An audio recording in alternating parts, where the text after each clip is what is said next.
बजरंगबली हनुमान चिरंजीव अवतार आहे, ज्ञान देणारा अवतार आहे, भक्ती देणारा अवतार आहे.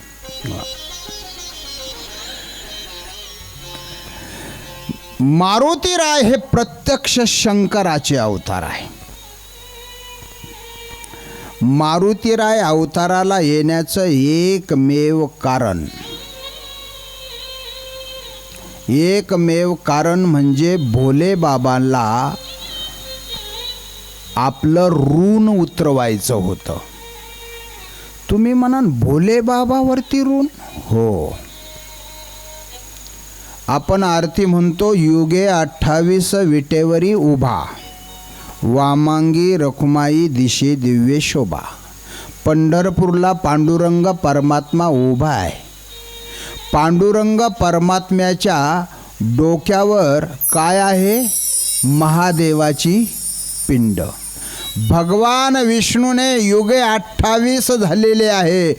भोले बाबाला महादेवाला मस्तकावरती धारण केलं आणि मस्तकावरती धारण केलेलं आहे. भोले बाबाला वाटलं आता या भगवंताच्या ऋणातून थोडंसं उतराई व्हावं. मग असं तर उतराई होता येत नाही. कारण का? प्रभू रामचंद्र नामस्मरण करतात ते भोले बाबाचं, भोले बाबा नामस्मरण करतात ते प्रभू रामचंद्राचं. एकाचे हृदयी गोडे साखरेच्या ठाई. प्रभू रामचंद्र भोले बाबाला आराध्य दैवत मानतात. मग आराध्य दैवत मानतात, मग आता आराध्य दैवतानी सेवा कशी करायची? मग भोले बाबाने ठरवलं शिव रूपाने सेवा करायची नाही, शंकर रूपाने सेवा करायची नाही, तर अंश रूपाने, पूर्ण अंश रूपाने अवतार घ्यायचा आणि मग सेवा करायची. आता पूर्ण रूपाने, अंश रूपाने अवतार घ्यायचा ठरलं, सेवा करायची ठरली. पण आता घ्यायचा कधी, घ्यायचा कसा, हाही प्रश्न आहे. मग भोले बाबाने ठरवलं ज्या वेळेस भगवान विष्णूचा अवतार होईल त्याच्यानंतर थोड्या दिवसात आपणही अवतार घ्यायचा आणि विष्णूची सेवा करायची. पण परत एक प्रश्न निर्माण झाला. भगवान विष्णूने जर अवतार घेतला आणि आपणही अवतार घेतला तर आपल्याला कदाचित सेवा करायची संधी मिळेल का न मिळेल ही शक्यता कमी आहे. अवतार घ्यायचा पण सेवा करायला संधी मिळाली पाहिजे. नाळ पण जुडली पाहिजे. मग ते नाळ जुडण्याचं काम भोले बाबाने वरूनच केलं. मग महाराज दशरथ सूर्यवंश घराण्यातील राजा, राजवैभव आहे, ऐश्वर्य आहे, सत्ता आहे, पण पुत्र प्राप्ती नाही. मला आता रामायण सांगायचं नाही, मला फक्त हनुमान सांगायचे आहे. परंतु जिथं जिथं हनुमंतरायाचा रामायणाला स्पर्श आहे तिथं तिथं मला स्पर्श करावा लागणार आहे. वशिष्ठांकडे गेले. वशिष्ठाने सांगितलं तुमची वाटच पाहत होतो, कधी तुम्ही म्हणाल की मला पुत्र प्राप्ती पाहिजे. गुरु काय देऊ शकत नाही, गुरु सर्व काही देऊ शकतो. सांगितलं पुत्र कामेष्टी यज्ञ करा.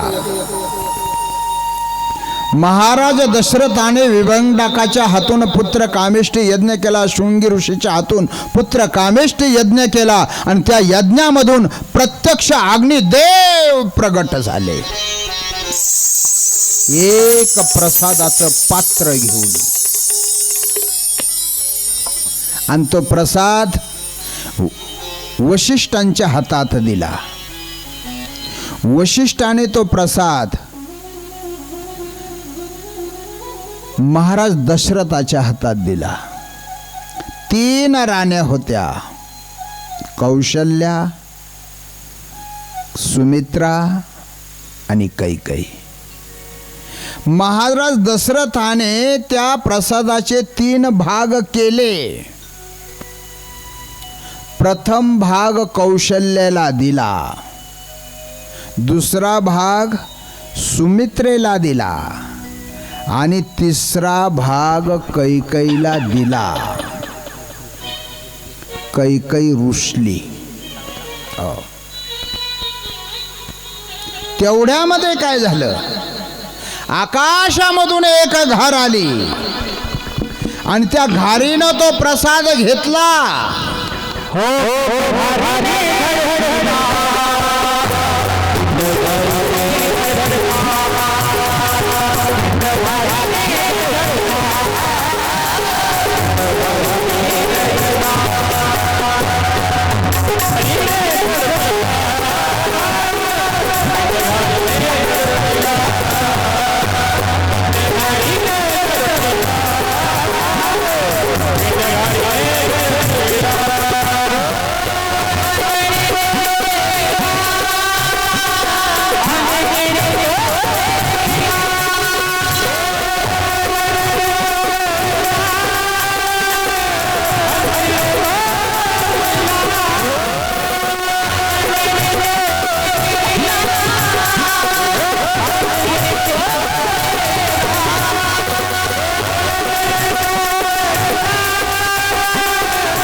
संगीतकारों, आपके लिए क्या कहूं,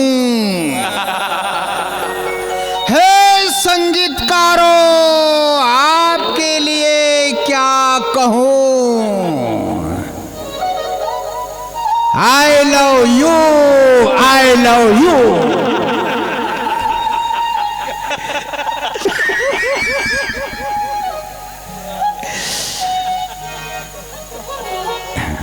इथं वर बसलेला आहे ना, तर खाली उतरून नाचलोच असतो महाराज. क्या बात है. संगीत एक कथा का प्राण है, संगीत एक कथा का प्राण है और श्रोता ये प्राण का श्वास है. सभी श्रोताओं को भी वंदन.